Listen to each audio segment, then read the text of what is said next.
All right. Well, awesome. I guess this is the Brett MonBeck show.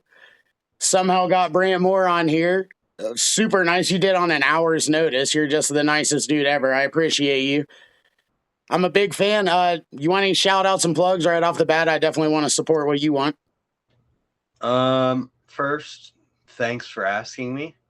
I've always been so grateful whenever people gave me the time of day when I was very first starting. Right. And I always want to do that for other people. So if I can give shout outs and things, at the end or whatever, but off the rip, if I wanted to say anything, it's just I'm happy to be here. Damn. Thank you. Very humble. Well, dang, I was at least going to slip something in, just people who have been nice. I guess. So I have a clip for him. Where am I? Yeah, there we go. That tough luck seat. I got to give Jason Seal a shout out. He's the nicest dude ever. He's been so supportive about everything. He's not paying me. He's just always supported, jams and stuff. I just love that guy. That would be my big thing. Other than that, thank you, man. It's the nicest thing ever. So, I don't know. I don't have a bunch of stuff. I like just questions I could ask, I suppose. I guess the main thing would be, how excited were you getting on S&M? That's batshit crazy. It was majorly legitimizing or thing, I would Yeah. say, what I'm doing, and that they'd even be interested in talking to me. Right. And I was at a time in my life with that side of BMX where I knew that I had value to offer, but Right. felt like it wasn't like noticed, I guess, in what I was doing. And for them to come in and be interested in the way they were and the nice things that they said about me, it was cool. It is definitely something I'm really grateful for. Yeah, I was super excited about that. Yeah, I guess legitimizing is the word. That S&M is like they're the brand, they're the coolest. Like I'm not like a pure S&M for life type of guy. I run a Soundwave and a Fly Sierra, but I mean, I like S&M parts, I think Nowhere, I think they're made by S&M, like the bars and stuff. I'm not positive about The that. You bars are, probably know. yeah. Yeah, yeah. Yeah, And the I mean, bars are. dude, those things like Carl, don't kill me. They hurt my hands when I jump stairs. You want to talk strong, like they'll bust your hands up. You need some Hoder grips or something. Like those things are real. And I don't know. Yeah, that was just awesome. I don't know. I was just happy to see that for you and Ohio BMX stuff like that. Seeing it get out there. Thanks, man. Yeah, of course. And yeah, man, like how'd you get started doing podcasts? I mean, that's kind of where I'm at, and I don't really have a direction. I guess it would be like comedy and BMX and maybe like MMA fighting or something, but I don't know what I'm doing at all. That's why I'm just kind of doing it over FaceTime, figuring out how to be fast and easy and cheap and all that. Because I don't know who's even going to watch everything. I mean, like shorts can do well, but maybe it's because I have Michael Rainey and Brant Moore or something. And once I have my friend on, no one gives a shit at all. You know what I mean? So I'm just wondering, do you have any kind of advice? I know that's such a broad and generic statement, or question, but like you can make that your own, I guess. When I started doing what I do, I was in my childhood bedroom at my parents' house where my computer desk, this exact desk, was set up exactly the same way it is, but where this green screen wall is was a fabric green screen, the cheapest one you could get off Amazon that I bought my girlfriend to use for photography and then commandeered for myself after the fact when it was not in use and set up. And my bed was behind that. And it was a cramped, tiny little room. And I used that for years. You can even see it in some of my old talking videos where there is no green screen thing and it's literally the bedroom behind me. And what I'm getting at is that I used what I had Right. to make what I could. And now I'm in a house that her and I rent to ourselves. I have a dedicated office with a wall that I painted green so that I don't have to set anything up or tear anything down. There's an entire room in the basement with my camera and lights and bike stand and all my tools and stuff where I can just go down, and I'm gonna go down here in a little bit to just film videos whenever I want to without having to set anything up like I used to in my dad's garage. I'd have to put the tripod up, I'd have to put the bike stand up, I'd have to put my little table up, I'd have to gather all the tools. And oftentimes I'd have to do that in this huge garage, but in a confined area because it was full, because it was his, not mine. Right. Now I have my own space to do all of these things. And it's because I did what I could with what I had until I was able to build what I wanted. And that mindset has got me here, but continuing that mindset is going to get me where I'm going. In that I'm not, this is awesome. I love where I'm at. I love this house. I love my spot down there. But I'm even thinking just as far into the future as I was back then, Sure. to think of where I want to be in 5 years, where I from where I was 5 years ago. And the main point to that is that nobody did that for me. Nobody just handed me this thing and said, "Here you go. You have a place to do videos now." Right. It was me doing it and using what I had and doing what I could with that until I built it to a place where I was able to be where I am now. And without the work and putting all of that in, it would still be in my bedroom at my parents'. And if I didn't make sure I uploaded a video when I said I would, at the time I said I would, every single day, and I'm not saying anybody else has to do that, but what I'm saying is you have to do the work to get where you want to be. If you do nothing, nothing happens. Yeah, that's inspirational. And I mean, I don't know. We didn't talk too much, but I mean, I've definitely followed you. I think if you look, I'm one of your top followers. I always get tagged or whatever in the stuff like that. But I don't know. I've seen the process. Like I was super proud when you started getting more and more achievements and stuff like that. Seeing like it looks like, you know, just more and more success. I don't know. Like I was just proud of seeing that.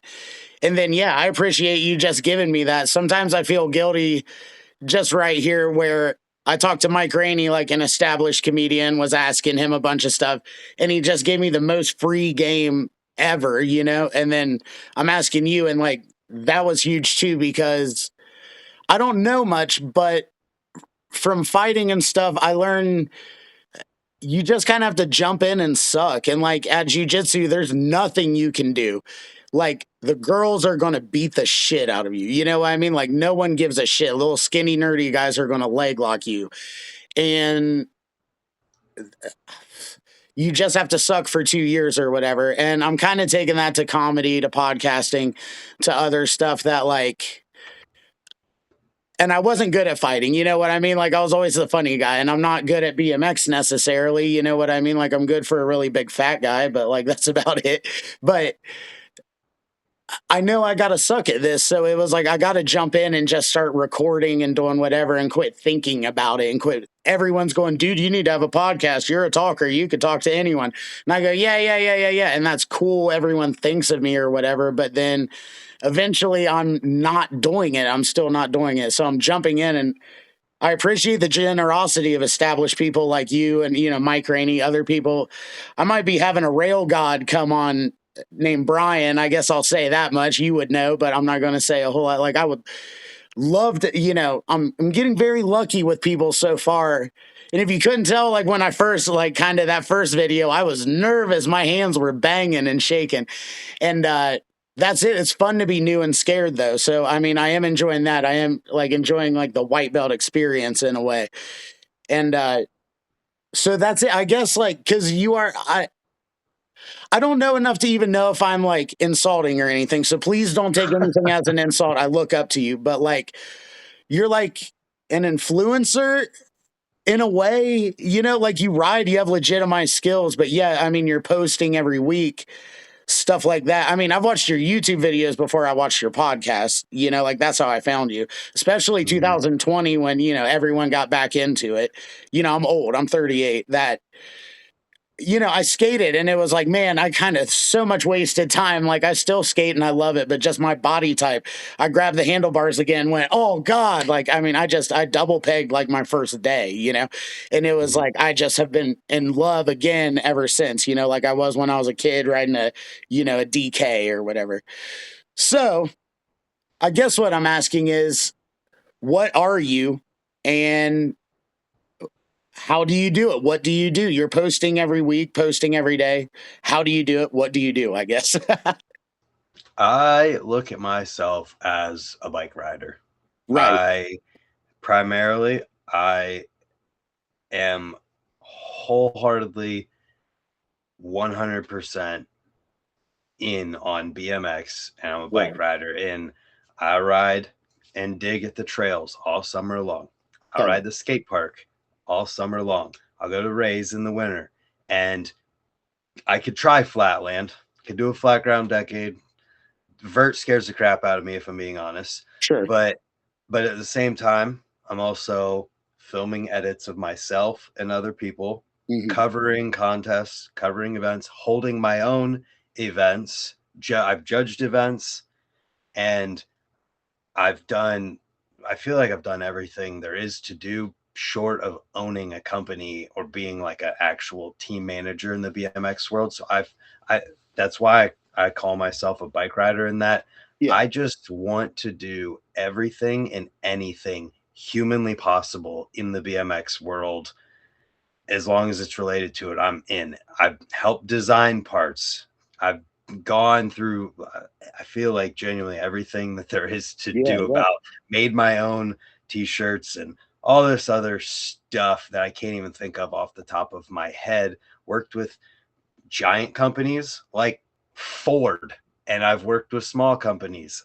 And yeah, I upload to YouTube, and I guess that makes me a YouTuber. I guess that makes me an influencer too. But even then, it comes from a love of just filming videos. And I would say, even before I started my YouTube channel, I filmed almost just as much as I film now, because I started riding and filming at the same time when I was 13 years old. And so it was like, it's like how some people have something that they love doing, and then they realize that that can be their job. They Yeah. love working on cars, and then they realize they could be a mechanic, or they could build Mhm. their own cars and things like that. That was kind of what YouTube was for me. And I loved video and I loved writing.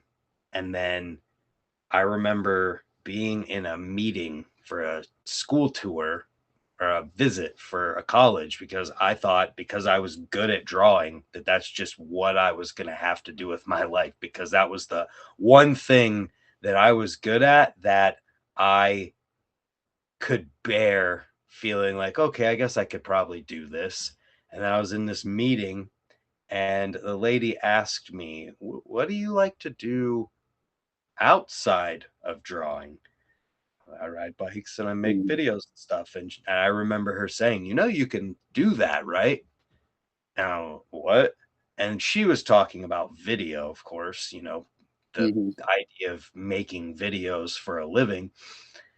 And then as I'm progressing on my bike and making videos, becoming more recognized from certain things I was making and doing, I realized the potential of YouTube with things, and I realized the benefits of building something that was separate of the BMX industry. I knew that in all likelihood, I was never going to get to a place where someone would want to pay me to ride my bike. I just Right. felt like it was never going to get to that spot. I never thought about it getting to that spot before that. It was just like, yeah, that's never going to happen. And so I'm like, well, if I build a YouTube channel, then I'm getting paid by Google, not by the BMX industry. And that does a couple of things for me in that it's a potential way to support myself, but then it's also a way to talk about these things that I was thinking about all of the time and that people aren't allowed to talk about in BMX. And back then it was money, it was so many different taboo subjects where it was you have to hold the line and be a certain thing, and if you diverge from it at all in what you talk about and what you do, well then you're just not gonna you're out. And Mhm. I realized that getting paid by Google and not being reliant on anything or anyone in BMX meant that I could talk about whatever I wanted to. I could do whatever I wanted to. I could speak out however I wanted to. And so it was a very intentional choice to get there. And so all of these things kind of combined to where I'm a bike rider primarily, and I love BMX with everything in me, and I film everything already. So now it became this way to extend that. If I can build YouTube, then that means I can ride more, I can film more, I can go more places, I can ride with more people, do more things.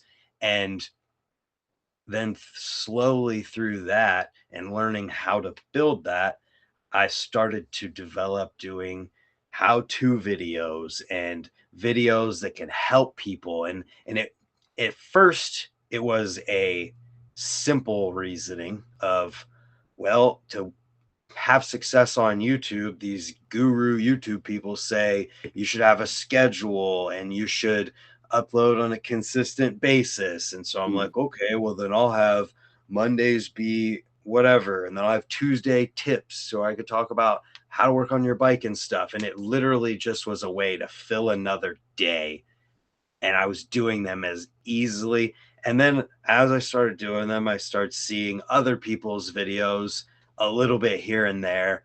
Mhm. And I'm like, oh, I could make videos that kind of express this information in a more clear, concise way and articulate these facts in a way that I feel is just the best way possible. Mhm. So then it morphed into, okay, now I can make these how-to videos and make them the best possible way they can be. And then it started to just, all right, now I'm helping people, and now I'm stoked about just helping people. I've always liked helping people, but then my YouTube channel kind of morphed into what it is today, that is like mostly trying to help people, whether it's Right. talking about the news and what's going on to help people who can't pay attention to everything, or it's tips and tricks to help people work on their bikes or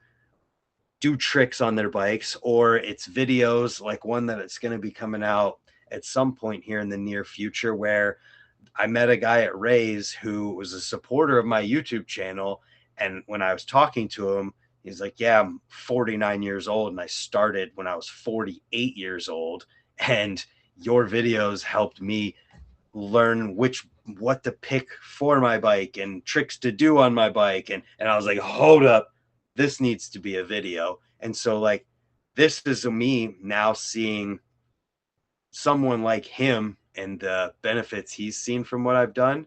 And now I'm able to use that exact same platform that taught him to not only show people someone like him who's awesome and inspirational, but also motivate him even more to keep riding. Mhm. And it's basically, and I've literally helped my friends start companies and launch these companies by getting the word out there in an environment where it just doesn't happen in the BMX media that exists because it has to be paid for.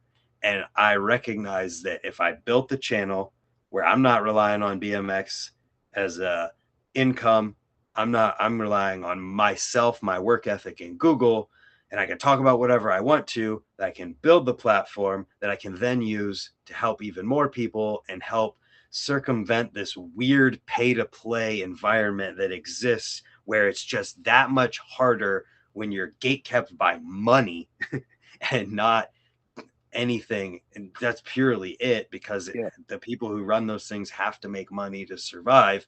And what I'm getting at in this roundabout, like, twist and turn of all of these No, I'm things, loving this, please.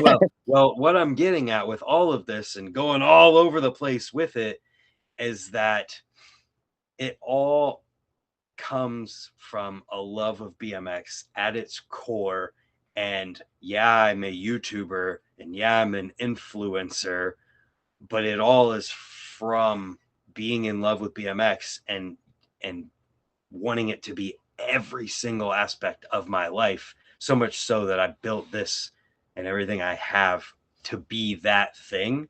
And I don't know, it's kind of cool to think about it in an all-encompassing way, I suppose. And we've gotten so far from your question that I can't even remember it anymore. Me neither, but that's fine because number one, you're carrying this podcast for me. Thank you for that. Number two, you're a wealth of knowledge. So no, that was amazing stuff all around. Um, I don't know. I guess I should say I'm one of the people when I was getting into BMX again, I was watching your videos, the how to's and stuff like that, you know? So I appreciate that. And I mean, I've always wondered if I should do them almost a different flavor of apples and oranges of being like, I'm terrible, I'm old and fat, but here's how you can hop up and do a feeble. If I could do it, you could do it kind of thing. You know what I mean? And I'm never going to be a lip lord like you. I have a mental block with fakie. Dude, I fight that all the time. A half cab, I land one a year. I'm kidding, but dude, 1 out of 100. I don't know what my problem is. You know, like I'm not a shredder or anything, but I love it. If you were to talk to people when I taught MMA, they'd be like, "Oh yeah, the guy who wants to go ride his bike, he doesn't even give a shit."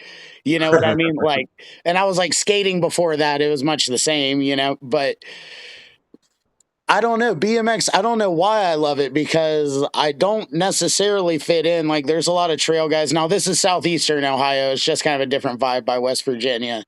They're just like hillbillies. I'm like, I'm wearing a Jordan shirt. You know what? Like, we're just kind of a different vibe. It's not like I hate these guys or anything. They're great guys. It's just, I want to ride the street. I want to listen to rap music, yada, yada, yada. You know, like, I, uh, I just, I find it as like I almost have a solitary thing. Not that I don't ride with people. I love riding with people, but it was like it's my solitary thing. I could put my bike in the car after work. I go ride downtown Columbus most times by myself, you know, and just it's like my safety blanket almost at this point. Maybe it was kind of keeping my mental health together over COVID, and you know, I've kind of kept it or whatever, but just I don't know. I have a super deep love for it where I don't know what this show is going to be.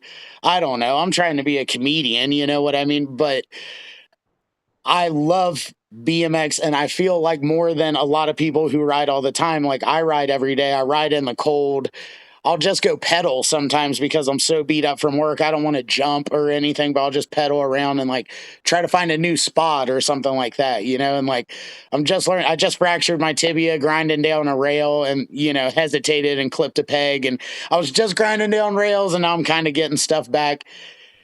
Man, like, see, just right there, I don't give a shit about anything but BMX. Like, you don't know where I work. You don't, you know what I mean? Most people don't. Like, they wouldn't know I was wanting to be a comedian until I started posting here recently, just because I feel like I'm obligated to the venues to try to help promote stuff and show that I'm good at it. And I'm not really good at this. I've never really been good at anything. I feel like I might be natural at comedy or something. In relativity to other ventures I've tried at least. But what I'm saying is like I don't know what this show is, but it almost has to have like a BMX lean to it. Just everyone says they just want me to start talking and be interesting, and I will get better at this. I'm nervous and scared to even look at you, but because you're the BMX guy on the YouTube videos that showed me how to drop in, you know what I mean? But I don't know a world where BMX isn't in my life for the rest of my life. I love it so much. And there's guys like Sean Burns that maybe is a little bit more culturally closer to me. And I really appreciate a lot of figures like that. Brad Sims, you know, I could just go over my Rushmore of who I love look or watching. Jason Watts, you know, Corey Walsh, like these guys, like maybe I would be more apt to hanging out with than maybe like a hillbilly trail rider or whatever. And like just you guys making videos, just seeing a guy like you, I go, oh wow, like it's not just the guy spitting tobacco at the skate park that I'm seeing. I'm kind of going, yikes, I'm getting back on a skateboard.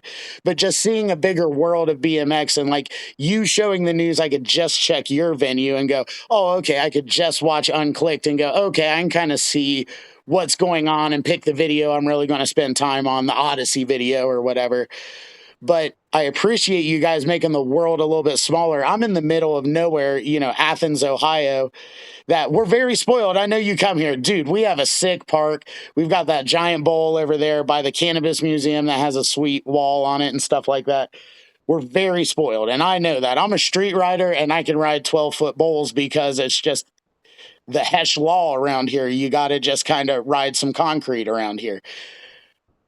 I just, I'm trying to convey how much I appreciate guys like you and Ryan Fudger and people that give back and give to something like that. You know what I mean? And like people can gatekeep or people could just not be the type of dude that you're going to hang out with every day around you.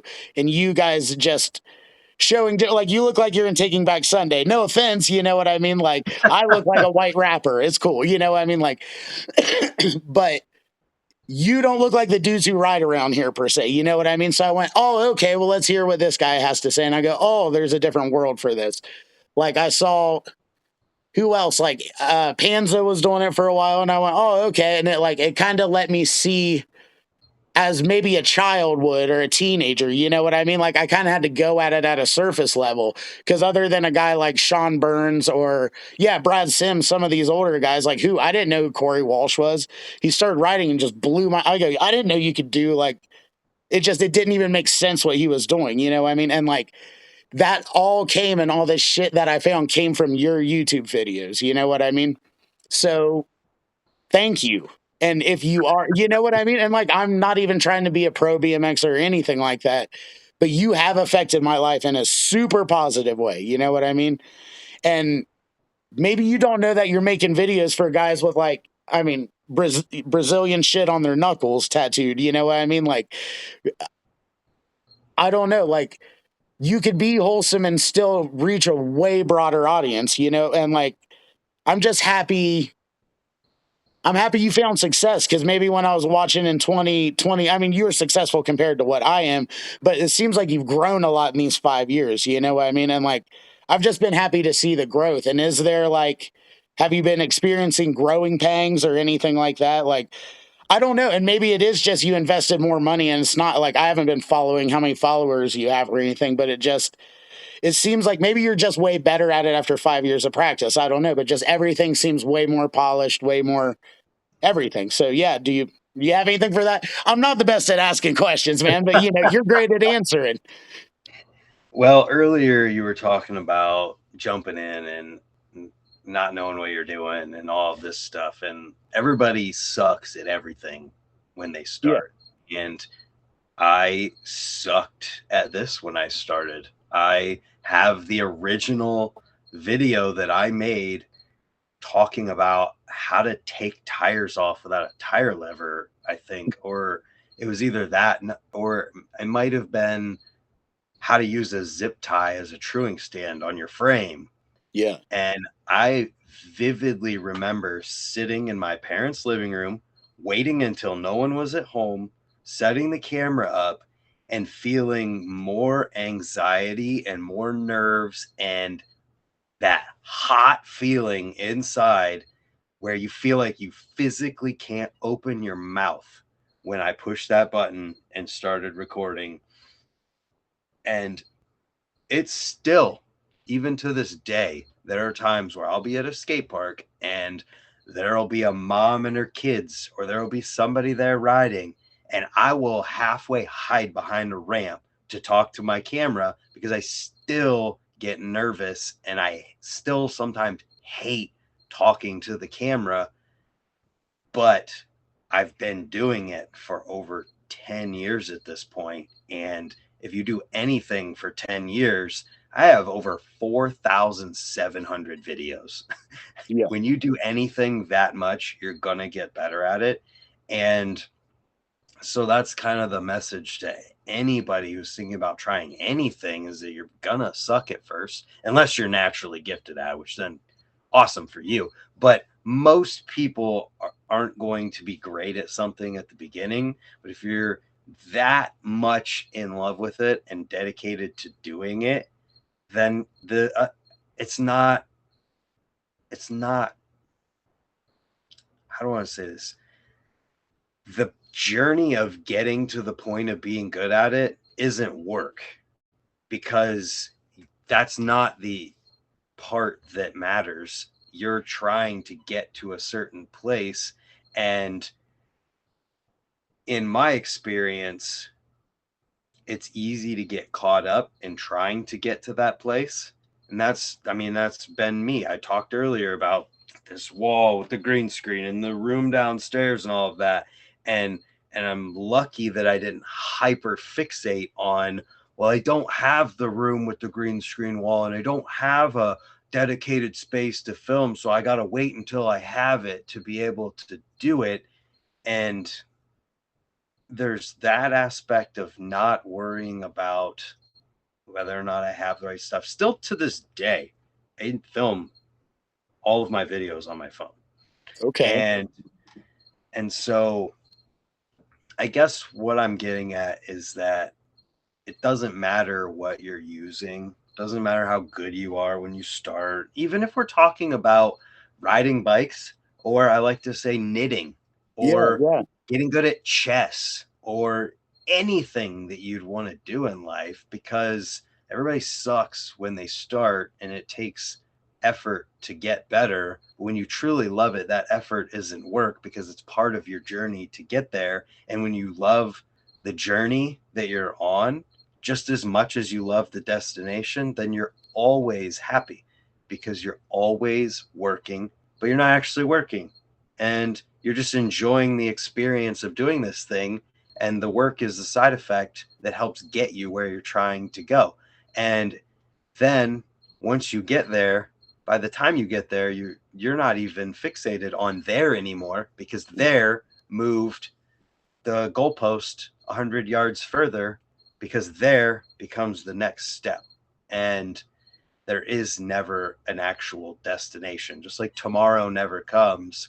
Yeah. When you truly love this stuff, it's all about the fun, and the destination is a side effect of the journey to get there. And so I guess where I'm going at with it is that even like my YouTube channel is a side effect of how much I love making videos, in that it's somewhere to put them. And yeah, it gives me a little bit of direction with the videos I make, because it's not just filming whatever's happening with no context or anything in between. I do recognize there has to be some sort of context and personality that comes with it. But if I didn't just love filming every time I go to raise and whatever happens, then it would be work. And that's why so many people fall off from doing it, is that they get this grand idea of, I'm going to start a YouTube channel, or I'm going to start a podcast. And then you're excited about it for a month. And then a month goes by and you're like, oh man, this is a lot of work. I guess maybe what I really enjoy isn't the video side of things, and it's just the doing side of things. And so you go back to just riding or just talking to people. And in order to really make any of this be successful, you have to love all aspects of it, or you have to be okay with the amount of work that it takes to do it. That's succinct as shit, man. That's like That's it. I mean, I appreciate it because that's kind of how I imagined it. That like I'm happy that I'm like kind of stacking a couple episodes in the can. You know what I mean? Because yeah, I don't want to be that guy doing it for a month and then fizzling out. That this is like at least a year or two investment of like trying it. I don't think I'm going to quit comedy. So I don't know. I don't know what this show is going to be. I don't know if I'm going to be writing sometimes. I don't Can I think. give you some advice? Yeah, absolutely. Find Stop something. saying I don't know. Yeah. Stop saying I don't know, Okay. because when you say you don't know, it's a side effect of you not knowing. And and when people hear I don't know, like, this guy doesn't know anything. Right. And so when you hear someone who, even if you're not confident in what something is, even if you portray or you just don't say that side of it, it makes it so it's easier for people to attach to. Right. And I think if I had gone through a tutorial video and I was like, hey guys, I'm going to show you how to work on your rims. And then I pull switch angles and I go to, all right, here's a rim. I don't know, but if you get what True. I'm saying. Yeah. Yeah. And this is not like a dig at you at by any means, but No. it's a No. No. kind of No. a thing. It's the kind of thing that I think a lot of people can fall victim of, is even if you have confidence and you do know, the I don't know is like a filler. It's a filler Hmm. word that if you don't know exactly what to say in the moment, it becomes the I don't know or the like or the Hmm.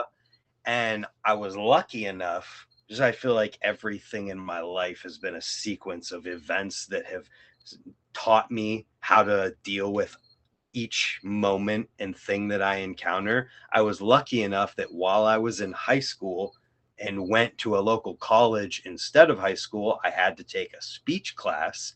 And one of the things and lessons in that class was to eliminate the ums and the uhs when you're talking, because silence, while it may feel awkward in a podcast, silence portrays knowledge and wisdom. In if I'm sitting here thinking and I'm silent for a second and then I say something, it's so much more profound than me sitting here uh, uh and I'm even a victim of it, where I have fallen back into the ums and uhs sometimes. I just think about when you hear someone who's really smart talking, they don't really go into the ums and uhs and the I don't knows. And it does come with time, but I really do feel that this is, I'm assuming, your second episode you're Yeah. recording, Yeah. that if by episode 5 you come into it and you're really like on point, and maybe you have a little bit of bullet points, some kind of bullet points ahead of time, Mhm. people will gravitate more towards it. And the other piece of advice I would give you is to set the camera up, because there's one thing I've learned, and it's nothing like, it can be fine, Yeah. but from watching these things and from the podcasts that I've done with people on my end who were just holding their phone, motion sickness through video, or someone watching and not knowing why they can't get into it or can't stay into it, it's a real thing. And Okay. it can be jarring to a viewer to keep changing views. And Hmm. this is the kind of stuff that you're not going to hear in like a tutorial. Yeah. Yeah.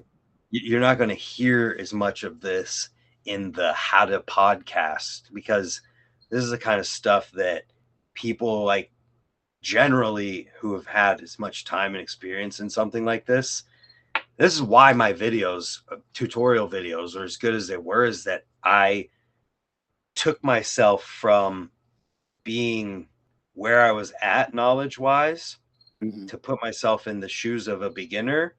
And then I was like, well, wait a minute.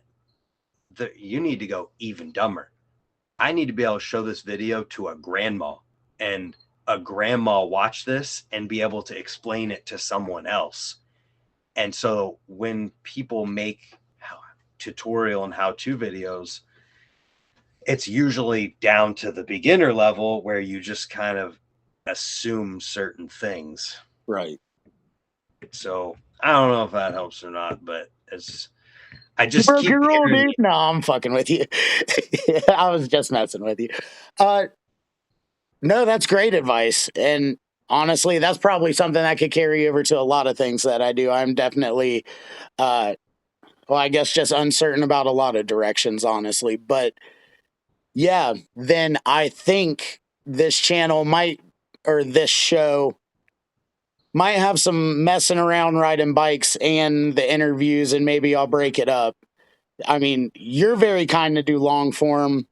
I don't think I'm wrestling Kareem Williams down for an hour podcast. You know, I don't think I'm But good enough. I don't think I'm good enough. We'll really have to hit it off, you know. I think Kareem could you could probably say one word to Kareem and then he could talk to you for an hour without you interjecting one time. Then I will He take is it. that good at talking. Okay, well, hopefully he calls me back tonight. But so maybe I was trying to avoid looking like bullet points just because I'm trying to have like a natural conversation, but there was one I definitely wanted to get to, which would be like, what's your Mount Rushmore of who you like riding? Maybe not the best, because then we're gonna say, you know, Matt Hoffman. You know what I Nope, mean? No. not on my Mount Rushmore. Well, hell yeah. Well, who's your who's like your favorites? You know, what's your Mount Rushmore then? My Mount Rushmore is one dude who I've looked up to since I was 13 years old. I've given this answer every single Damn time it! anyone Really? has God ever damn it! I'm asked me in hacked. my life. No, it's okay because I'm happy to talk about it. Because I Okay. got to ride with this dude on Saturday, just me and him in his garage because he lives 10 minutes away from me. I grew up riding with him, and his nickname is Sponge.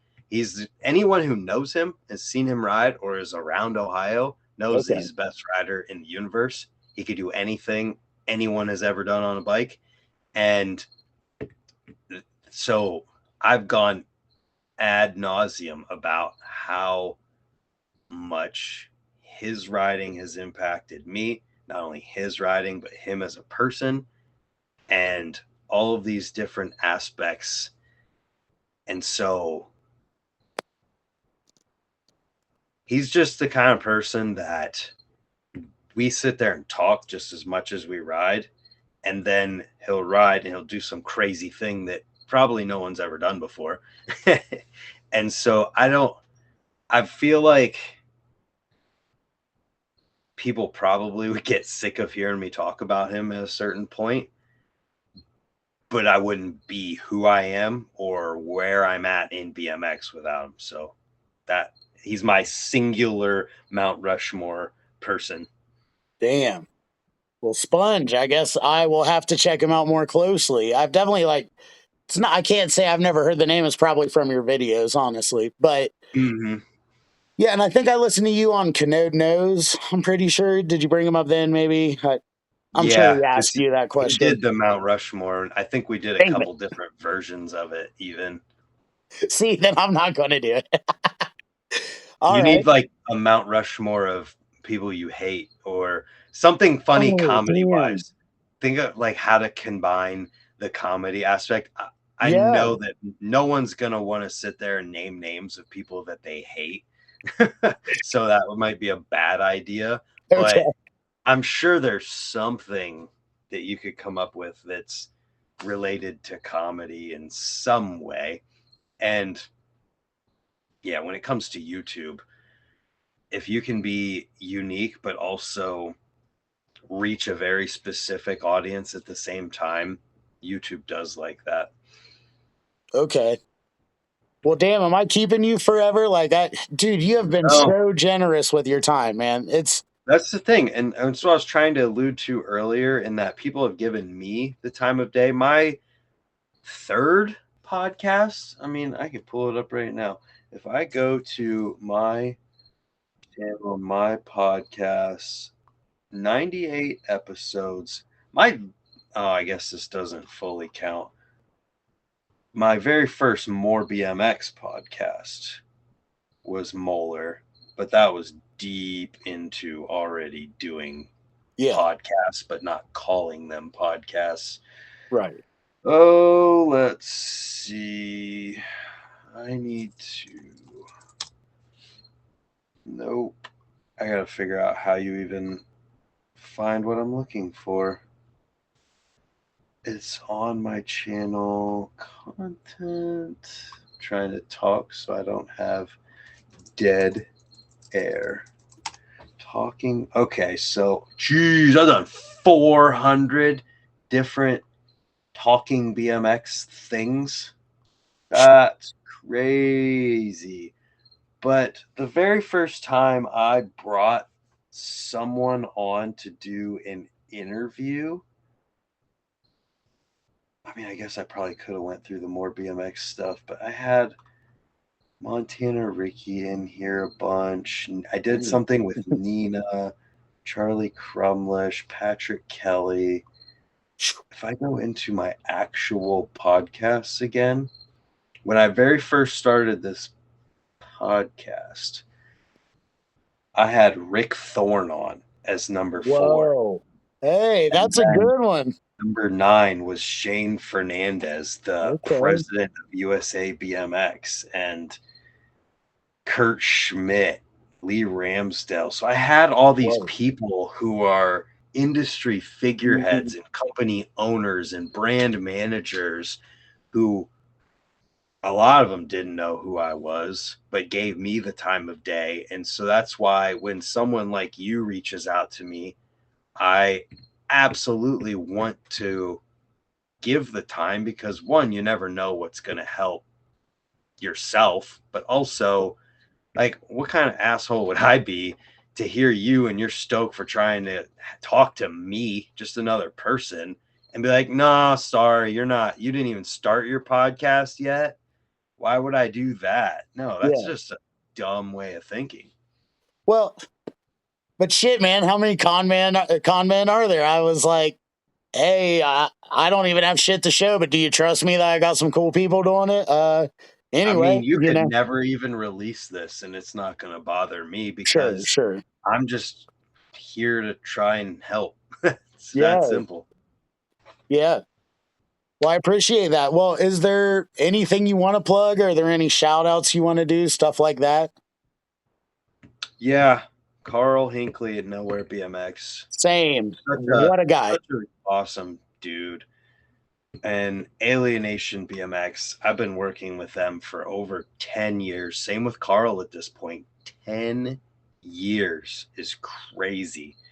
The shoe company I work with, MKS Moto Kicks, Okay. that it's a cool thing where it's a vet pro, be a motocross racer who started a shoe company years ago and got connected through one of my buddies who rides motocross, and he's just an awesome dude, and we've worked together on some improvements to his shoes to potentially make them even better for BMX, even though they're already awesome for it.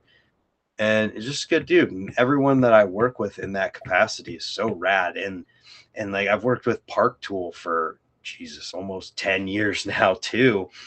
And they just sent out some stuff for the wheel build offs that I've been Hmm. doing. They sent Yeah. out some prizes, like no questions asked. And so it's just rad how cool people are. And I've been working more and more closely with Dan's Comp. They support my YouTube channel, and it's cool to see how much they support the entirety of BMX from every single level of rider. Like Dan's Comp supports riders that most people have never heard of. Hmm. And it's sick that they do that. But then they Yeah. also support people at the very, very top. Same with events. They support local events that is only going to hit the local communities, but then they support a giant event with thousands of people like Swamp Fest or the prize purse for Carl's contests. Yeah. They support so much different stuff. I have to And say, you got me 10% off something. I definitely bought a wheel or something. You saved me a chunk of change with your well, you helped code. me by doing that, and I appreciate that too. And everybody else who Yeah. wants to save 10% at Dan's Comp can use the code Brant. Nice. Because Exactly. why not? But yeah, And sorry, Dan's comp also, I broke a curb cutter wheels rim and they sent me a brand new one. I sent him a picture. I cracked the rim. I'm just a big boy. I think my tires might have been a little flat. It might have been just like a freak because the new one's been strong as shit. But they sent me a new one. They asked premium Haro, but they asked Haro for a new one. Got it for like they were. I mean, I've never had customer service like that. I gotta say that. You know what I mean? So yeah. yeah, Sorry. Go continue on that. Sorry.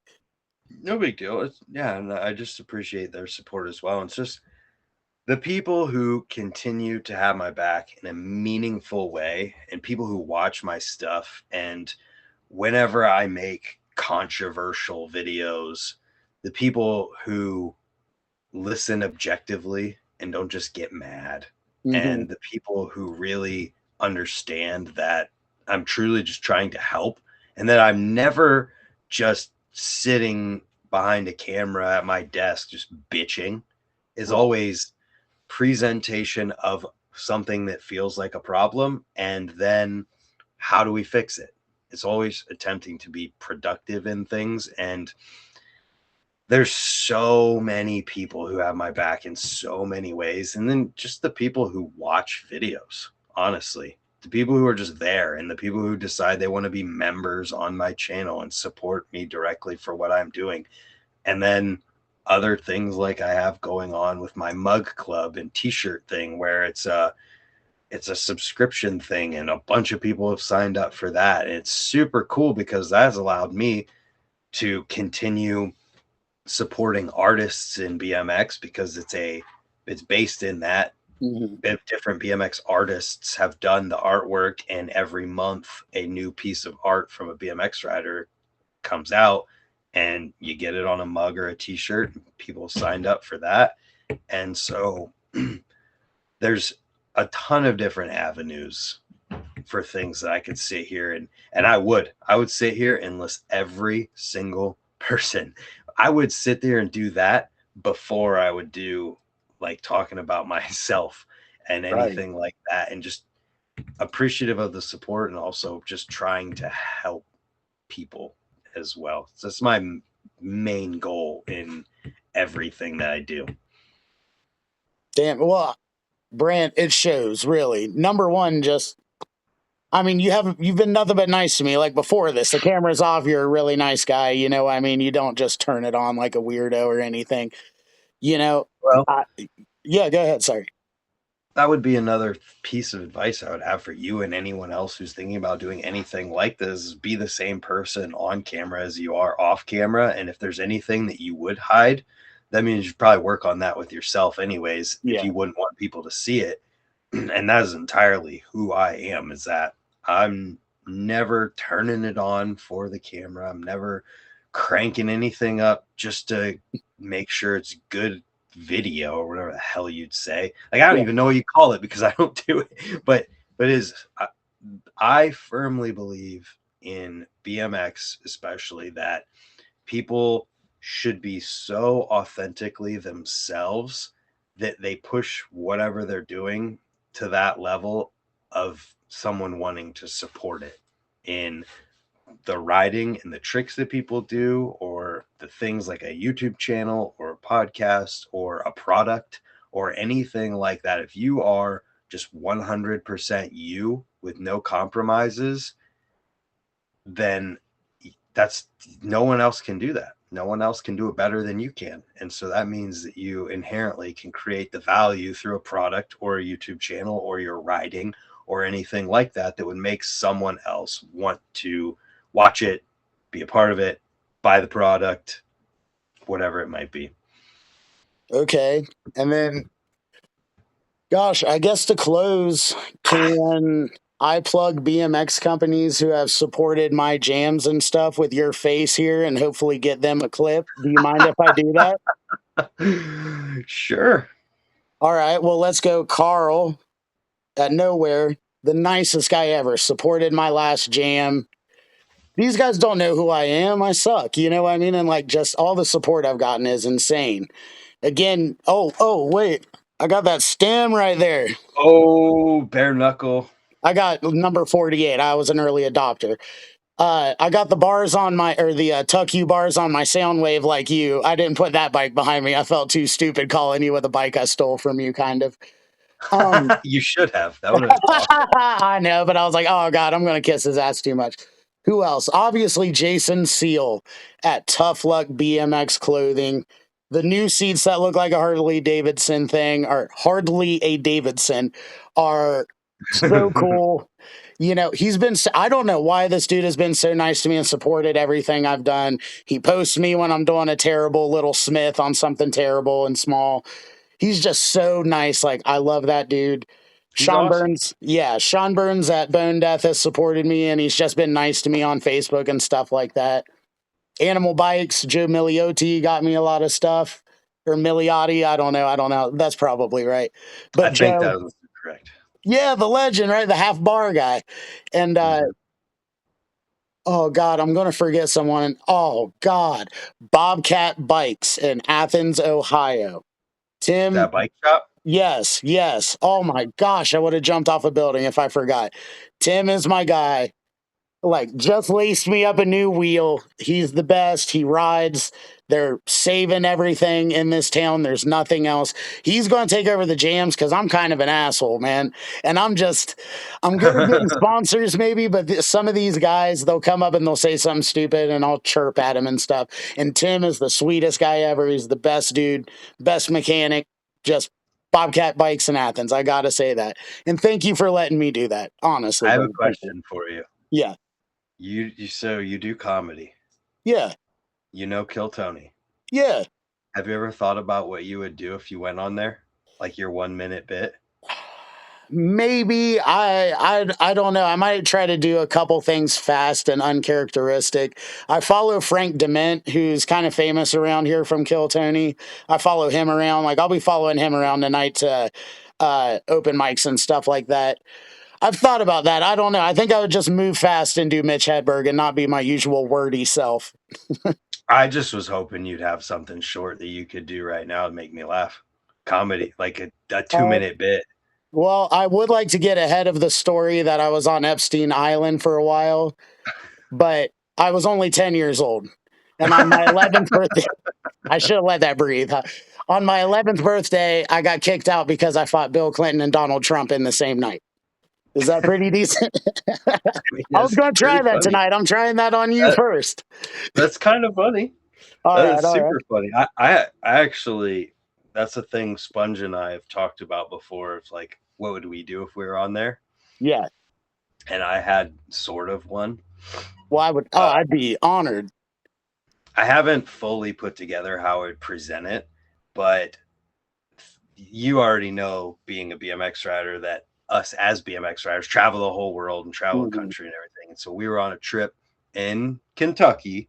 We were staying at a Red Roof Inn or something equivalent to that. The breakfast is like there, but it's Mhm. not there. And so we were sitting there eating the breakfast, and it's myself and my buddy and this old guy with all these war tattoos. He's like serious old dude, war Yeah. tatted up, and he walks up to us, I'm thinking the first thing he ever said to me was something along the lines of, "Well, when the good Lord's ready to take me, I'm ready to go." And we're just a couple BMX dudes, like, what? And Sponge is such a nice guy. He's like, "Oh, that's great, man." And he continues to just like think that we're inviting him into conversation. And we learned about how apparently he used to live down the road from Pete Rose, and apparently he banged Pete Rose's wife. And and finally it comes to a point where it's like we're sitting there and he just keeps reiterating that he's basically ready to die. And so finally it ends and his family comes down because he's by himself at this point. And I'm Yeah. assuming he's just an old grandpa coming around bored and alone. His family doesn't want to talk to him. because he's crazy. And I can only imagine what this family walks down and sees, and see him talking to us, and they're like, God damn it, Grandpa's going around telling everybody how he's ready to die again. And it's just the funniest situation because, like, BMX riders, we travel the country and you never know what you're gonna see. Yeah.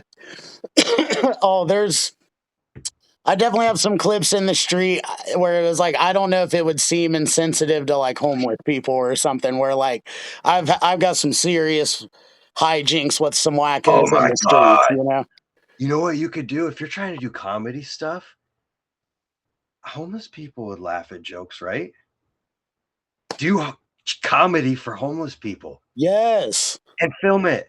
I mean, yeah, it's kind of like the whole thing. It's better than giving them food Yeah, yeah, and and like filming it. maybe I would do that off camera. Like I do Yeah, have a yeah, yeah. sensitivity towards that, you know. But yeah, just making them laugh, that's all right. I don't need to make fun of anyone. I can make fun of other stuff. Like I see what you're Yeah, saying. Yeah, make their day better. yeah, Make them laugh, make people stoked because you're making homeless people laugh. Give them some food once the camera's off, and boom, you're going viral on TikTok. yeah.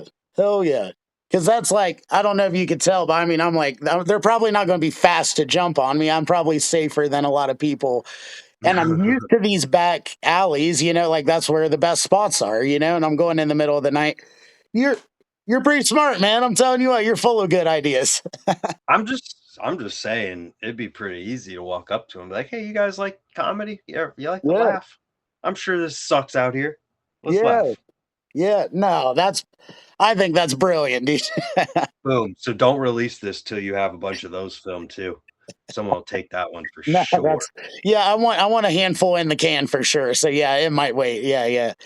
But I guess I'll let you go, man. It's been an hour, and like I guess I need to go do my open mics and shit anyway. Drive to the big city of Columbus.